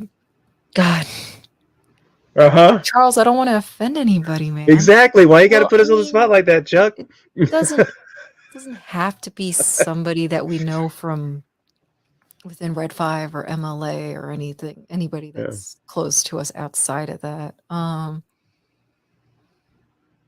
But yeah, I mean, I don't think people would get upset, but I love interacting with our good, chaotic, cuckoo bird friend, Tina.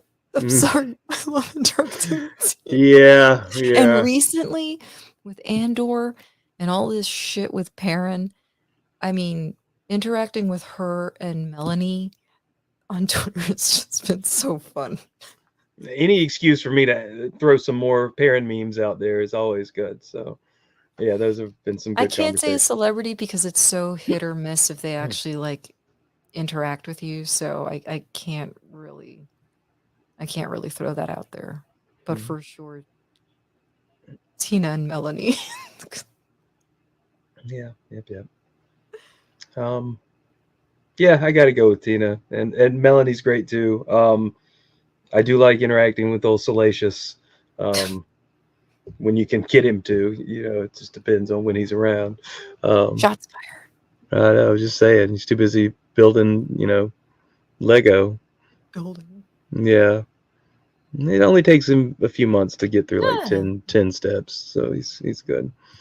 I did tell him earlier today that those are for kids 4 and up, so I'm not really sure why he's struggling so much. But yeah, I'd have to say that the meme queen is gonna have to take the cake. Yeah. Yeah, Okay. she's a wild one. This one I might have to answer in a more joking manner because it's, it's pretty bitchy, Charles. Which account on Twitter tests your block trigger the most? I don't block anyone. Oh, This is the block I block master all over day, here. every I've never day. blocked anyone, so Oh, there's I'll never block. been anyone that, if I don't they want to have see your shit on my feed, and the only way to do that is to either mute you or block you. then mute them.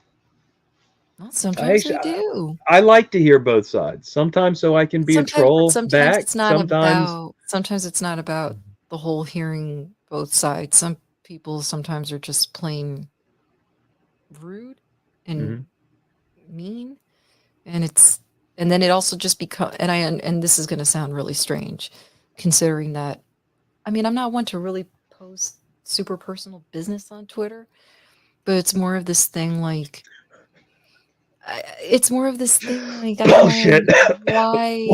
why do you get to see anything that's happening in my life, kind of thing? You know what I mean? You're just like, I So scratched my butt, and then you I'm take a just gonna picture of it block and you you. post it on Twitter. You do whatever. You post Well, everything on Twitter. unfortunately, some It people balances me out. I don't post anything. Hey, So. listen, unfortunately, some people just want to know your business and use it against you for God knows what. So, I don't know. I think Charles needs to ask other questions. Yeah, What the hell, that's Charles? bitchy, man. I ain't gonna put us on the spot. Who's your favorite? bitchy. Who do you hate the most? Neither one is you, Charles. If Pat were on Twitter, I'd block him. I was gonna say, I was gonna say Pat would be my favorite. He's so cute and tiny. Tina wanted to put him in her Peter pocket.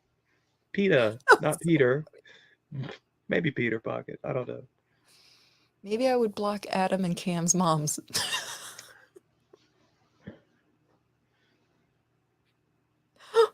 More like cock block them.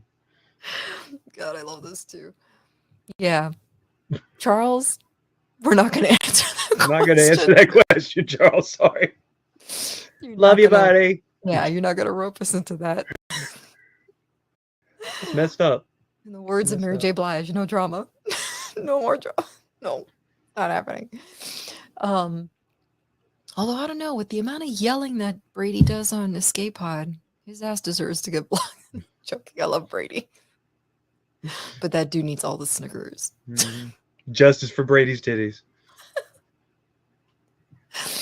All right, now these are really going to be rapid fire, because if you ever watched Inside the Actors Studio, the answers are never really elaborated on. They just answer it and move on. Okay, so you're James Lippington. Yes. Okay, you ready? I am ready. All right. So are you asking me, or are you just going to ask them and we're both going to answer? I'll ask you and then you can ask me, okay? Okay. I'll ask you first. All right. What is your favorite word? Moist. Jesus Christ.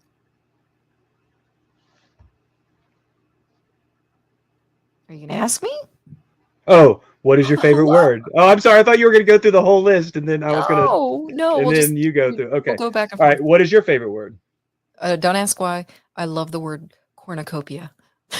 That's a great word. It's a close second, but moist just tickles my fancy. What is your least favorite or poop. word? That's another one that's close. Anyway. Of course. What is your least favorite word?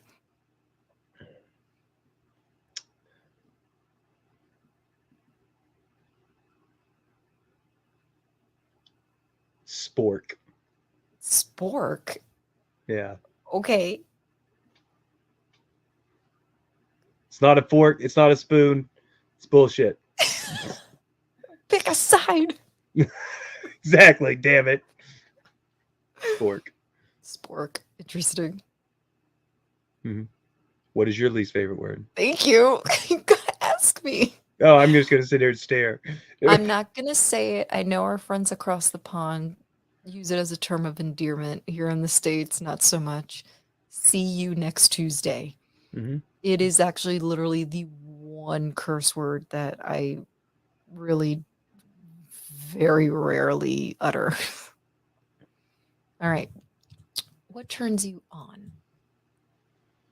Hmm. Ooh. A sultry voice. Okay. What turns you on? Intelligence. Okay. What turns you off?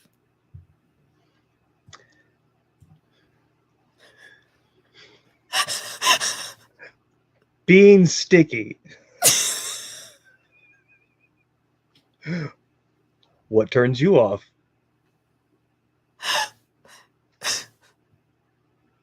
Muscles. I don't like muscles on a guy. Not sure how I feel about that. Okay. What sound or noise do you love? Children's laughter. Genuine, guttural, just. It's a little weird. I know that sounds creepy after some of these other answers, but I feel the pure joy, and it reminds me of a time when I was able to experience that like they do. Yeah. So, Okay. Very cute. what sound or noise do you love? What sound or noise do I love? I don't know why, but I love the sound of like a rock, like when you throw a rock into another pile of rocks. Like I love that sound that That it sort of makes when they, clack that it makes. yeah, that clack. I love that. Yeah. I don't know I why. can appreciate that. What sound or noise do you hate? When I am using utensils on a like porcelain plate or whatever, Oh, and you scrape the fork or the knife tip just right across it, and it just like you literally feel the noise yeah. go up your arm into your spine. Worst sound ever. So, what sound or noise do you hate? People are gonna think I'm so freaking weird. They already know. It's fine. I know. Especially in a public restroom, actually, I am not a fan of the sound of a flushing toilet for some reason. I don't like the sound of it. I don't see know that. why. I don't know why, especially if some of them are like really like loud and you're not expecting it. Like this, Yeah. it makes me jump. Yeah, there's some hotel toilets that have really made me think they were gonna like suck my balls down with the, I'm just saying, like, oh, God, like I gotta feel like I gotta lift up a little bit when I flush. Anyway, So you sit when you pee? Anyway, it's a courtesy flush. what Some of us poop. I'm just saying. what is your favorite curse word? Fuck. What is your favorite curse word? Fuck. Yeah. Motherfucker. Any variation of the word fuck. Fuck is the essentially. most versatile it's just word in the great. English language. You can use it in a bad way. You can use it in a great way. Noun, verb, adjective. What profession would you not like to do? So earlier, Melly asked us what we would like to do. Now, what profession would you not like to do? Anything that involves sewage. So I would not like to be like a sewer maintenance person or like a plumber. I'm not big on poop. Poop? Yeah. Like at least not handling it anyway. I can appreciate, pooping. Unless And I it's can monkey appreciate poop. that other people poop. Again, Monkey poop. that video is about the children's laughter though, not about the Okay, monkey, you not need to about the get monkey off of smearing that. its poo on the glass and eating it. Okay. Ew, stop. gross. People know what I'm talking about. Ugh. So, what profession would you not like to do? Anything having to do with bugs, anything having to do with insects, whether it's exterminating them or working at Butterfly World or some shit, because I have a massive phobia of insects. So anything having to do with insects, I don't want anything to do with. Yeah. Okay. Please do not flood my Twitter with bugs. Thanks, because it seems to happen every time I mention this. Please, it literally gives me a panic attack. Be nice, guys. It does. Yeah, freak her no, out. please. It's not fun. You think it's funny until you watch me react. And now, last but not least, if heaven exists, we're gonna get deep, y'all. If heaven exists, what would you like to hear God say to you when you arrive at the pearly gates? It was deep. So is this what I want him to say or what I think he'll say? What He'll would just you be like? I'm pretty sure he'll say, "How did you get here?" What I What would like you like to hear him say? to hear God say when I arrive at the pearly gates.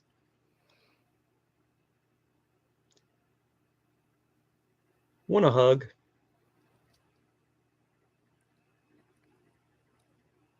Yeah. I'll give you a hug, Josh. Hugs, everybody. Hugs. Aw, hugs. Hugs. No, I would. If there's anybody that I think gives an amazing hug, it would be It would be God. God. Yeah. Okay. That's the hug that touches you Yeah. here. Good So answer. anyway, if heaven exists, what would you like to hear God say when you arrived at the pearly gates?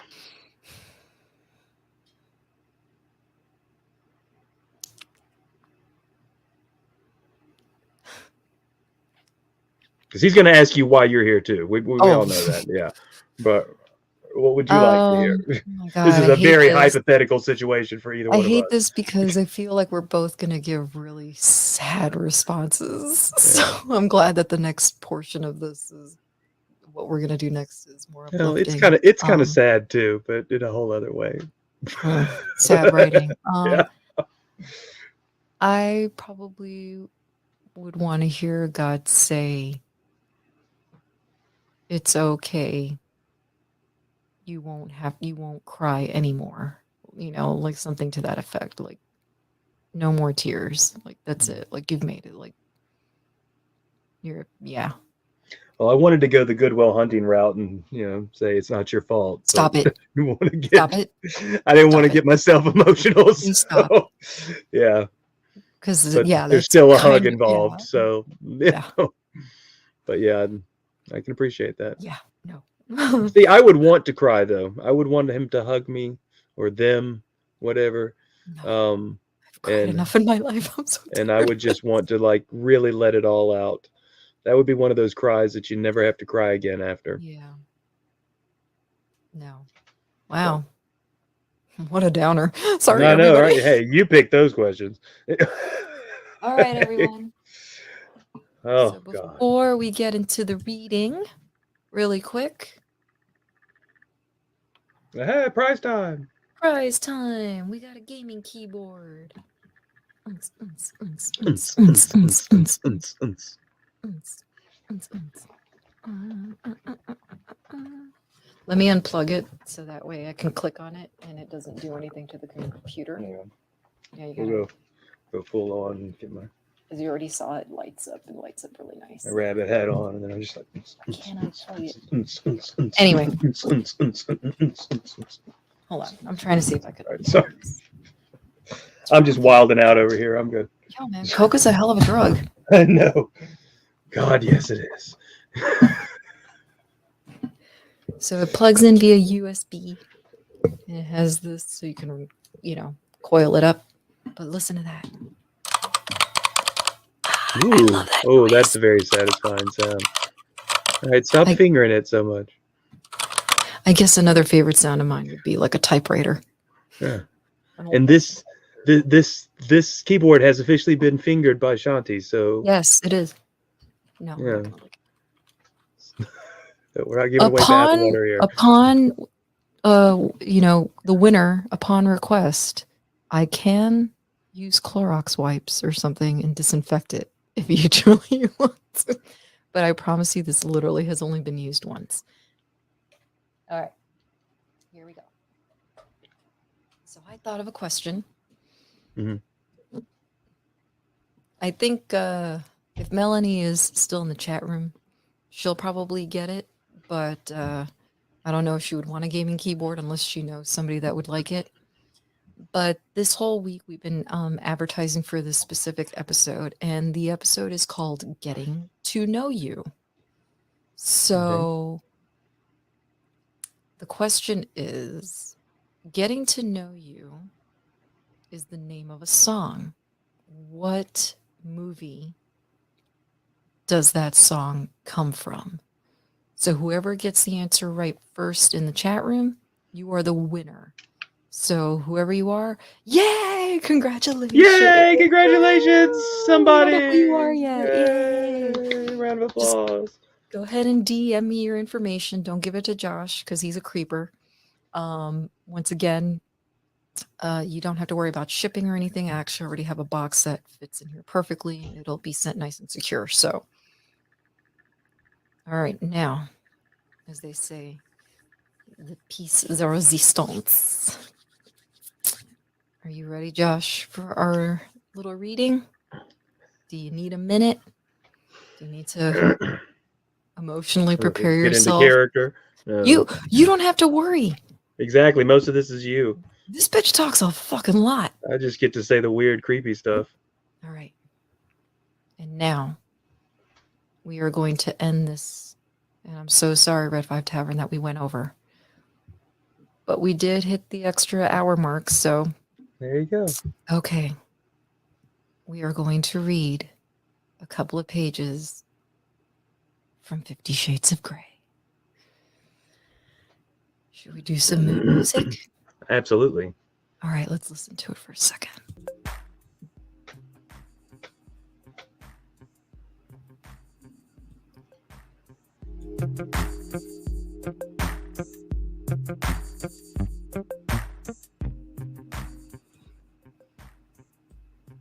All right. Are you ready, Christian? Ready. I'm ready, Anastasia. And here we go. This is part of the deal, baby. But we'll work up to all of this. Anastasia, I won't push you too far. This punishment thing, it worries me the most. My voice is very small. Well, I'm glad you've told me. We'll keep caning off the list for now. And as you get more comfortable with everything else, we'll increase the intensity. We'll take it slow.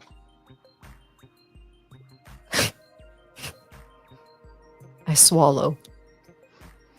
And he leans forward and kisses me on my lips. There. That wasn't so bad, was it? I shrug, my heart in my mouth again. Look, I want to talk to you about one more thing. Then I'm taking you to bed. Bed? I blink rapidly, and my blood pounds through my body, warming places I didn't know existed until very recently. Come on, Anastasia. Talking through all of this? I want to fuck you in the next week right now. But it must be having some effect on you too. I squirm. My inner goddess is panting. See? Besides, there's something I want to try. Something painful? No! Stop seeing pain everywhere. It's mainly pleasure. Have I hurt you yet? I flush. No. Well then. Look, earlier today, you were talking about wanting more. He halts, uncertain all of a sudden. Oh my, where's this going? He clasps my hand. Outside of the time you're my sub, perhaps we could try. I don't know if it will work. I don't know about separating everything. It may not work, but I'm willing to try. Maybe one night a week. I don't know. Holy cow. My mouth drops open. My subconscious is in shock. Christian Grey is up for more? He's willing to try? My subconscious peeks out from behind the couch, still registering shock on her harpy face. I have one condition. He looks warily at my stunned expression. What? I breathe. Anything, I'll give you anything. You graciously accept my graduation present to you. Oh. And deep down, I know what it is. Dread spawns in my gut. He's staring down at me, gauging my reaction. Come. He murmurs and rises, dragging me up. Taking his jacket off, he drapes it over my shoulders and heads for the door. Parked outside is a red hatchback car, a 2-door compact Audi. It's for you. Happy graduation. He murmurs, pulling me into his arms and kissing my hair. He's bought me a damned car. Brand new by the looks of it. Jeez. I've had enough trouble with the books. I stare at it blankly, trying desperately to determine how I feel about this. I'm appalled on one level, grateful on another, shocked that he's actually done it, but the overriding emotion is anger. Yes, I'm angry, especially after everything I told him about the books, but then he'd already bought this. Taking my hand, he leads me down the path toward this new acquisition. Anastasia, that beetle of yours is old and frankly dangerous. I would never forgive myself if something happened to you, when it's so easy for me to make it right. His eyes are on me. But at the moment, I cannot bring myself to look at him. Well, that's easy. I stand silently, staring at its awesome bright red newness. I mentioned it to your stepfather. He was all for it. He murmurs. Turning, I glare at him, my mouth open in horror. You mentioned this to Ray? How could you? I can barely spit the words out. How dare he, poor Ray. I feel sick, mortified for my dad. It's a gift, Anastasia. Can't you just say thank you? But you know it's too much. Not to me it isn't. Not for the peace of mind. I frown at him, at a loss what to say. He just doesn't get it. He's had money all of his life. Okay, not all his life. Not as a small child. And my worldview shifts. Thought is very sobering. And I soften toward the car, feeling guilty about my fit of pique. His intentions are good. Misguided, but not from a bad place. I'm happy for you to loan this to me like the laptop. He sighs heavily. Okay, on loan, indefinitely. He looks warily at me. No, not indefinitely, but for now, thank you. He frowns. I reach up and kiss him on his cheek.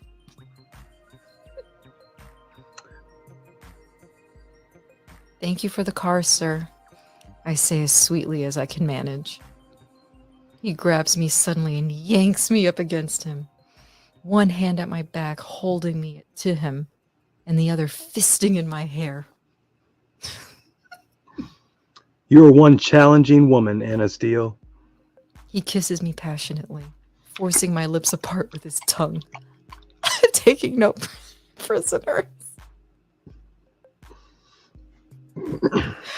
My blood heats immediately, and I'm returning his kiss with my own passion. I want him badly, in spite of the car, the books, the soft limits, the caning. I want him. It's taking all of my self-control not to fuck you on the hood of this car right now, just to show you that you're mine. And if I want to buy you a fucking car, I'll buy you a fucking car, he growls. Oh, I'm sorry. I read my... Now let's get you inside and naked. He plants a swift, rough kiss on me. Boy, he's angry. He grabs my hand and leads me back into the apartment and straight into my bedroom. No pass and go. My subconscious is behind the sofa again, head hidden under her hands. He switches on the side light and halts, staring at me. Please don't be angry with me, I whisper. His gaze is impassive, his eyes cold shards of smoky glass. I'm sorry about the car and the books. I trail off. He remains silent and brooding. You scare me when you're angry, I breathe, staring at him. He closes his eyes and shakes his head. When he opens them, his expression has softened. He takes a deep breath and swallows. Turn around. He whispers. I want to get you out of that dress. Another mercurial mood swing. It's so hard to keep up. Obediently, I turn, and my heart is thumping. Desire instantly replacing unease, coursing through my blood and settling dark and yearning. Low, low in my belly. He scoops my hair off my back so it hangs down my right side, curling at my breast. He places his index finger at the nape of my neck and achingly, slowly drags it down my spine, his fingernail grazing my skin. I like this dress. He murmurs. I like to see your flawless skin. His finger reaches the back of my halter dress, midway down my spine, and hooking his finger beneath the top, he pulls me closer so that I step back against him, so that he's flush against my body, leaning down and inhales my hair. You smell so good, Anastasia. So sweet. His nose skims past my ear.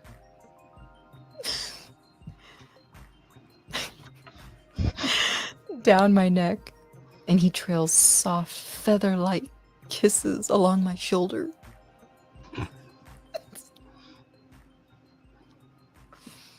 My breathing changes, becoming shallow, rushed, full of expectation. His fingers are at my zipper, achingly slow.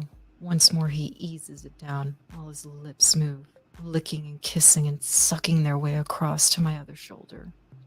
He is so tantalizingly good at this. My body resonates, and I start to squirm beneath his touch. You are going to have to learn to keep still. He whispers, kissing me around my nape between each word. He tugs at the fastening at the halter neck, and the dress drops and pools at my feet. No bra, Miss Steele. I like that. His hands reach around and cup my breasts, and my nipples pucker at his touch. Lift your arms and put them around my head. He murmurs against my neck. I obey immediately, and my breasts rise and push into his hands. My nipples harden further. My fingers weave into his hair. And very gently, I tug his soft, sexy hair. I roll my head to one side to give him easier access to my neck. He murmurs into that space behind my ear as he starts to extend my nipples with his long fingers, mirroring my hands in his hair. I groan as the sensation registers sharp and clear in my groin. Shall I make you come this way? He whispers. I arch my back to force my breasts into his expert hands. You like this, don't you, Miss Steele? Mm. Tell me. He continues the slow, sensuous torture, pulling gently. Yes, Yes, what? yes, sir. And scene. And scene.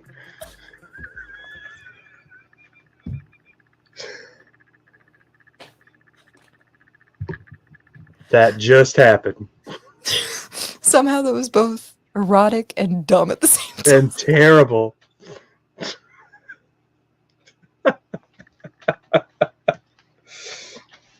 Yeah. Wowzers. I am never ever reading those books. I would rather read a Danielle Steele novel. They Like my grandma used to read with all the like big bosomy women and the Fabio looking dudes holding them on the Okay. front. I am not ashamed to say I have all 3 books. I've read all 3 many times. And believe me, there's a lot of the inner after you read it for the first time, like there's a lot of the inner monologue of hers that I like skim through because I That bitch just talks to herself a lot. Okay, I'm sorry. girl needs therapy. She really does. Now the thing is that the writing is terrible, but I actually don't mind like the story itself. Yeah, I don't know mind what I when mean? my inner goddess pants. Anyway. I hope people stuck around for that because that was a lot I of hope fun so to do, too, because that actually. was just awful and actually kind of fun. Yeah. Cool. Well, I gotta cut that into a clip. Oh yeah. Once again, thank you everyone who joined. Thank you to everyone who lasted. We We really totally did appreciate not it. mean for this to go 2 hours. I'm so sorry, Red 5 Tavern. We do what we do. We are simulcasting this, so this has been playing on our personal channel, but really we want the focus to be on Red 5 Tavern since Tom is part of the Red 5 Tavern, and that's where us nerds gather to play Dungeons and Dragons. So, yeah. I don't even know where I was going with that. I'm so I don't like, either. let me tell you, like reading that just really rattled me. Seriously rattled. So it worked, huh? It threw me off, man. I didn't say in a good way. Yeah, okay, well, fine, whatever. It is fine. Thank you, Ass. sir. No, yeah, we have been simulcasting, and hopefully, the majority of you have been in the Red 5 Tavern chat. Because again, this is not about us. This is not about our show. We're not doing any promos tonight. We are not talking about anything that we're guesting on in the future. Tonight is for Tom. Tonight is purely for Tom. So please, I know it says Tavern to Tom down below, but it's Tavern for Tom. It's Tavern for Tom right here, people. Yeah. I'm so sorry. I also want to give a major thank you to both Kelly and Grant. Between Kelly's extremely wonderful organizational skills and Grant's technological know-how, that's the reason why we've been able to do this. And I really hope that if you're still awake, because we did reach our first $500 goal earlier in the week, we extended the 24-hour stream to 25. Not sure how much more it's been extended. Hopefully a lot more. Oh yeah. After that reading, it's definitely been extended a whole lot. Well, 12 inches, baby. Oh yeah. But yeah, the deal is that for every $500 that we were able to accumulate, we were adding an extra hour. Dude, we're trying to talk about something serious here. I know. We would add an extra hour to the stream. So if you could, please head over now to the Red 5 Tavern where they're just doing a really simple hangout. And God, I really hope by the end of all of this we've met that goal or exceeded it. And you know what? Even if we made just $1,000, that's still probably, more than I could have ever imagined that we could have collected. Tom's a really nice guy. His wife seems to be, really lovely. Again, that's them right there. Oh yeah. Yeah. And I'm sure Kelly, who's so freaking awesome, she's been modding for us all night. And I'm sure she's been dropping that link in like 1,000 times. So please help us, help Tom we really want to get it going. And again, I'm sure we're going to be circulating that link, for probably a couple of weeks or for however long people are willing to donate so that Tom and his family can get back on their feet. So I hope you've enjoyed this. Josh, did you have fun? I did. I had a great night. Me too. And I hope everyone else did. I hope everyone enjoyed the last 24 plus hours and continues me to too. enjoy what's to come. It's all for a very, very worthy cause, and I'm certain that we will hit our goals. We have an amazing community out there, and I think we'll get where we need to be. So I had a great night, and I'm happy to be here to help Tom in any way we can. And we had a lot of questions. Thank you again to thank you again to my mom. Thank you again to Melanie Marquita. Thank you, Mom. Thank you. Thank you, again. Melanie. I don't know about thank you to Charles, but thank Charles, you, Ro. I know, geez, Thanks, Charles. Ro. Thanks, Thagon. Thanks, and Thagon. Rest in peace, James Lipton. Thank you for those questions too. Yeah. So, all right, everyone. I hope you have a wonderful night. Oh, and in case you were wondering, the answer to the question, because I don't know if anyone actually got it or not. I'm sure, but the answer was The King and I. So, whoever won, congratulations. Don't forget to send me your info so I can So, all right, everyone. Very Love musical you. tonight. Again, remember, head over to the Red 5 Tavern on YouTube for the hangout. Have a great night, everyone. Bye. Bye, everybody. Stay spicy. Stay spicy.